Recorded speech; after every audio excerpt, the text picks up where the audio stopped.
Hello, this is Pigsy doing another video. Have a hair check, what I've got left of it. Brexit, what options is there? There's only really two options. One is a public vote on the current deals that have been proposed that the MPs couldn't agree on. So maybe have a kind of breakdown of it, a big show they can do on it. And have a way of collecting, get people to actually vote on it. And we also need to move things forward. Still got this paper ballot process. Surely somebody could register online and then you could pretty much vote via an app or something, and then just get the opinion and then do the vote. You need to have some kind of security measure in it to stop people basically they just want to manipulate the voting. But you would have a census of information based on the outcome. Or the other option is a no deal, because you can't repeat the same steps over and over again. They're not working. It's quite obvious, and there's too much division, much MPs. There's too much talk and not enough action. But that's their function anyway. It's just to kind of debate things and then talk things through, and then something may pop out at the end of it. That's usually influenced by money. So these people don't really want it to go forward. They're quite happy in limbo. It's a perfect time, if you like, calamity and a bit of chaos. And I don't trust them. You could just most of the politicians out there. So I think really it's time for a business strategy. They should really have asked some external business to look at it. And we don't need to kiss up to the EU. You know, we can just break the rules and say, well, sorry, we're no longer a member of your group, so we don't have to function in the same way. Or you could just start making trade deals on the side. I don't know. If things they might not like, you say, well, we can trade with America if we want to increase our things. I know there might be some sort of rules in place. But if you start increasing trade with other countries, what you're doing is doing a transition period, and you're stating, well, it's part of the transition that we increase trade. We don't want a sort of economic shock. You know, you can just do things, but a politician can't. They're not business-minded like that. So you just pull the strings for the country. Whoever holds the purse gets that sorted. And if the EU are unhappy with it, I said, well, we're leaving now. And if we walk down to the no deal, it just means a lot of work for other people to sort out the current deals. What would happen? People say, well, what's happened to my country and your country trading?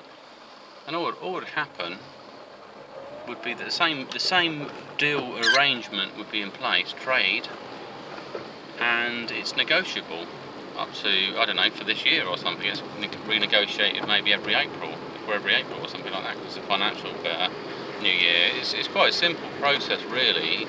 You just need people that are a little bit more get to the point and just get on with it, and also set time frames in place, because it's okay the politicians debating, but they know there's no real time frame, and they're sort of saying, well, people don't want to leave. Oh yeah, people do want to leave, or people don't want to leave, and it's just all sorts of craziness. The decisions to be made. What you do is you make the next step forward to deal with it, and then the next stage after that is just to evaluate if it's working or not and how it's working. And if it's not working, look at what we could do to change it and get back in if that's what's needed. But I don't think it will be. I mean, there's nothing. We always got to be working to the better deal. I don't know what we're doing. We seem to be just saying there's no business minds. There's just people that like try to please the people. Which politicians do. They're like, oh well, I understand where you're coming from, but we do need it differently like that. But then again, we could re-evaluate this, and we could look at this, and you know, and then they divert into a different matter altogether, and it doesn't really get any answers or anything sorted out. So it's important to push something forward from that way of looking at things, and that's it really. You just have a timeline to complete the transition.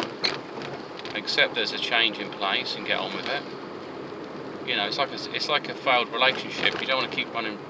So if you kind of see us as the man and them as the Europe as the woman in this kind of relationship, us begging for them to come back in and all these other things isn't going to work. It's not going to create a strong.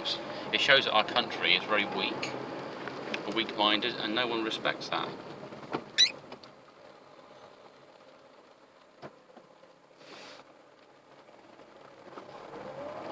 So what's usually respected is the capacity to move on pretty quickly. Just get on with it, you know, start having better relationships with Russia, financially, America, whoever. I mean, there's stuff that's probably going on in the background. I was watching what else was on the news. There's stuff to do with this airline that came down, but it's not necessarily come from the Russian government. It may be somebody that wanted to have a world war. You know, it could be someone nuts. What they said on the news was there was 2 Russians and 1 Ukrainian, and then it gets reported that there's 3 Russians, and that it's this and that, and sort of pinning it onto Russia. I don't know. I don't know why someone would shoot down a plane. How easy is it to get hold of a anti-aircraft missile in that part of the world? Probably not too hard, to be honest. If you've got the money. And I mean, there's also, if you're investing in a war, you want the war to kick off, and so they choose a time when both sides are very tense and create a situation. So it becomes a part of war games, but there's basically another faction playing in there as well. So some mercenaries with financial interests. Maybe they want to change. They want to topple the Russian government, or like I say, want to start a war, and they have Western interests. They want to reform the country, or they think if we have a big war, think of all the people we can get rid of. You know, some people have got some real funny views in the world. Think of the money we could save. Think of the property as well. So what we'll do is we'll kick off a war, or we'll let Russia bomb us, or whatever they're planning to do. And then that way you can reduce the civilian population in that area, and then we'll counter-strike. And then we use that to propagate other warfare and expansion into a territory. So it's all sorts of odd mind games going on. It's by people that don't have countries. They just bugger off to Sweden or somewhere. And they just go to it's a neutral country, it's always neutral.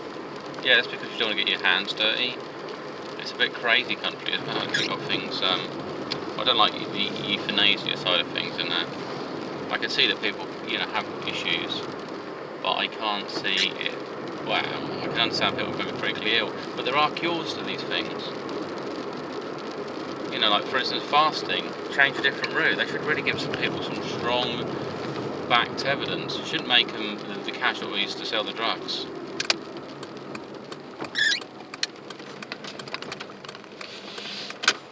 Like kids getting sick and all these other things, they don't have to get sick. There's a better way of playing now. We need to get ourselves off this planet. We need to stop playing this game and reset a new one. The new game is going to be become the most technologically advanced race that we can be. And I think it's kind of commercially being done. But I think the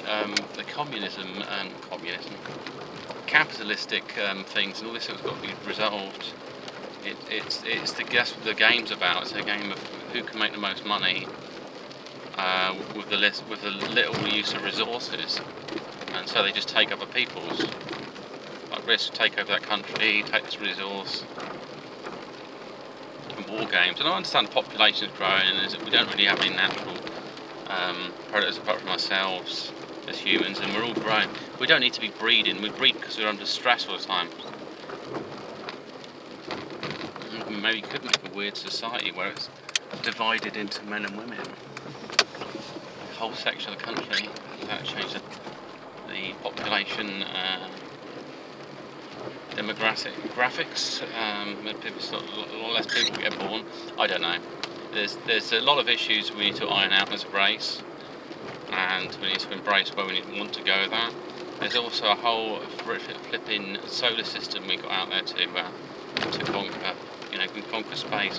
Maybe we already are. We're just a circus down here.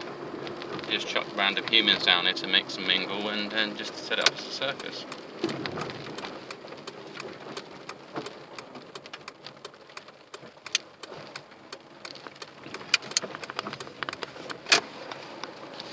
Lovely. Anyway, that's all of the Brexit. And I think really it's healthy also for the EU pulling back, and because if it's not working for them, trying to blackmail people is not working.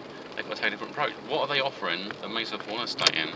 How do we feel, a better partner with Europe? And if we don't get that deal, and if they set rules because there's financial influences from outside, like we want a war with Russia, or we want this to go, or we don't want this to work out.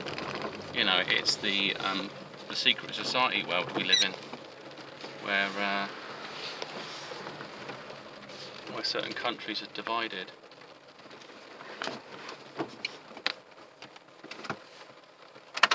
And they've been divided forever because of these large families that have old ancient bloodlines, or secret groups that are involved with other things and have other agendas. They don't care about money really.